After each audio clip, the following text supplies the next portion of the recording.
നമസ്കാരം സുഹൃത്തുക്കളെ, നമ്മുടെ കേരളം ഉണ്ടായപ്പോൾ നടന്ന ആ ആദ്യത്തെ തിരഞ്ഞെടുപ്പിന്റെ കഥയാ പറയാൻ പോകുന്നത്. സംഗതി നടന്നത് 1957 ഫെബ്രുവരി മാർച്ച് മാസങ്ങളിലാ. ഇന്നത്തെ പോലെ ഈ LDFും UDFും ഒന്നും അന്ന് അങ്ങ് ഉറച്ചിട്ടില്ല. Communist party of India CPI, Indian national Congress, Praja socialist party PSP, ഇങ്ങനെ കുറച്ച് ടീമുകളായിരുന്നു അന്ന് മെയിൻ പ്ലേയേഴ്സ്. മുന്നണി രാഷ്ട്രീയം അന്ന് ഇന്നത്തെ പോലെ സെറ്റ് ആയിട്ടില്ലായിരുന്നു. എങ്കിലും സ്വതന്ത്രന്മാരുടെ പിന്തുണയോടെ കമ്മ്യൂണിസ്റ്റ് പാർട്ടിയാണ് കളി ജയിച്ചത്. ജയിച്ചു എന്ന് പറഞ്ഞാൽ ചെറിയ ജയമൊന്നുമല്ല കേട്ടോ. 126 സീറ്റിൽ 60 എണ്ണം CPI അങ്ങ് തൂക്കി. കൂടെ ഒരു 5-6 സ്വതന്ത്രന്മാരും കൂടി ചേർന്നോടെ കളി ഓവർ.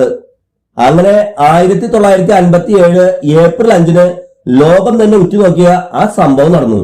ബാലറ്റിലൂടെ, അതായത് വോട്ട് ചെയ്ത് ഒരു കമ്മ്യൂണിസ്റ്റ് ഗവൺമെന്റ് അധികാരത്തിൽ വരുന്നത് ലോകത്തിൽ തന്നെ ആദ്യമായിട്ടായിരുന്നു. മുഖ്യമന്ത്രി ആരാണെന്നല്ലേ? നമ്മുടെ സ്വന്തം EMS നമ്പൂരിപ്പാട്.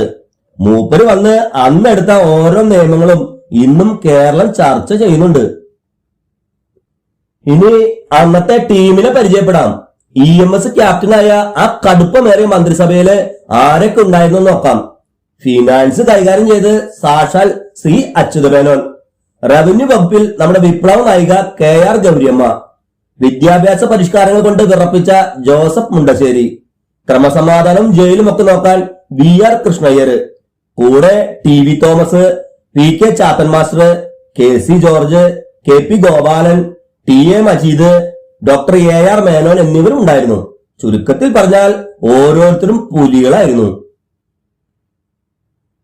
അപ്പൊ നിങ്ങൾ ചോദിക്കും, എടാ ഇതിനൊരു പ്രതിപക്ഷം ഉണ്ടായിരുന്നില്ലേ എന്ന്. പിന്നെന്താ, പ്രതിപക്ഷ നേതാവ് ആരാണെന്ന് അറിയാമോ? അത് കോൺഗ്രസിന്റെ PT ചാക്കോ ആയിരുന്നു.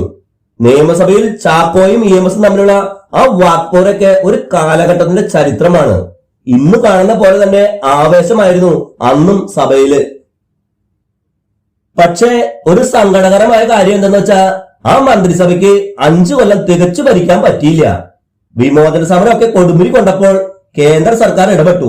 ഭരണഘടനയുടെ 356 വകുപ്പ് വെച്ച് 1959 ജൂലൈ 31 ആ സർക്കാരിനെ പിരിച്ചുവിട്ടു. വെറും 28 മാസം മാത്രമേ ആ ആദ്യത്തെ മന്ത്രിസഭയ്ക്ക് കാലാവധി ഉണ്ടായിരുന്നുള്ളൂ.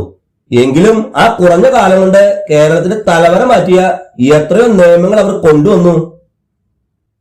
അപ്പോ എങ്ങനെയുണ്ട് നമ്മുടെ ആദ്യത്തെ ഇലക്ഷൻ വിശേഷം? ചരിത്രമാണെങ്കിലും ഇത് പവർഫുൾ ചരിത്രമാണ്.